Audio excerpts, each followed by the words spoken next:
Hello everyone, welcome back. Hope you all enjoyed that spooky little intro. I guess this will be my Halloween video for the year, since it's just a little over a week away, and Morlun is a vampire after all. So today I'll be going over my Morlun Tiny Leaders Reborn deck profile, and just real quick before that, I did take this deck to a tournament yesterday in Santa Rosa, California at OP Games and Comics. I did go X2 with it, I bubbled, I got 9th place with it.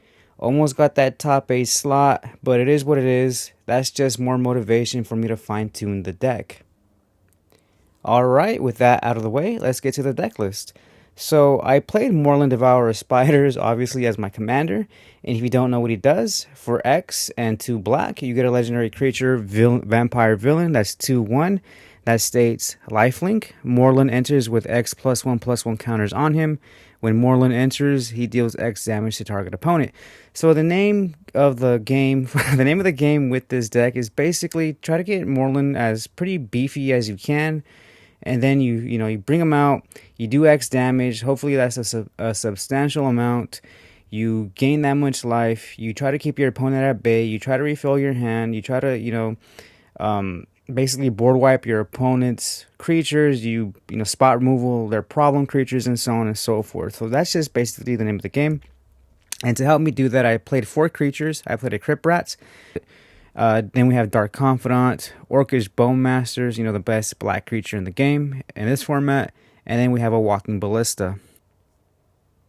Alright, I played 14 sorceries. I played a Bubbling Muck, a Damnable Pact, a Dread Fugue, an Inquisition of Kozilek, an Insatiable Avarice, a Knight's Whisper, a Profane Command, a Risky Shortcut, a Sign in Blood, a Strategic Betrayal, a Thoughtseize, a Torment of Hailfire, a Toxic Deluge, and then a 0-point Ballad. We played 11 instants. We played an Anoint with Affliction, a Clean to Dusk, a Consuming Corruption, a Cut Down, Dark Ritual, Defile, Fatal Push, Long Goodbye, Outrageous Robbery. We have Shielder's Edict.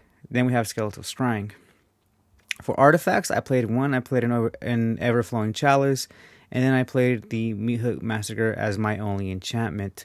I did play 18 lands. I played an Ancient Tomb, a Cabal Coffers, a Castle Locthwain, a Cavern of Souls, a Demolition Field, a Field of Ruin, Prismatic Vista, 9 Swamps, 1 Urborg, and a War Room.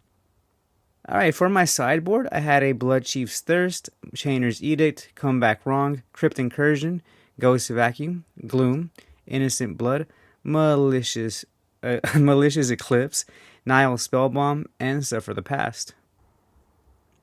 Alright, now I want to go over some of the cards I might be taking out and replacing. So the first one is Bubbling Muck. Bubbling Muck was kind of just a win more card. The name of the game is to sink as much mana into Morlun as you possibly can, but in terms of card economy and just top decking, Bubbly Muck wasn't good. I would top deck it and it would be like a terrible top deck because my opponent would have a full board.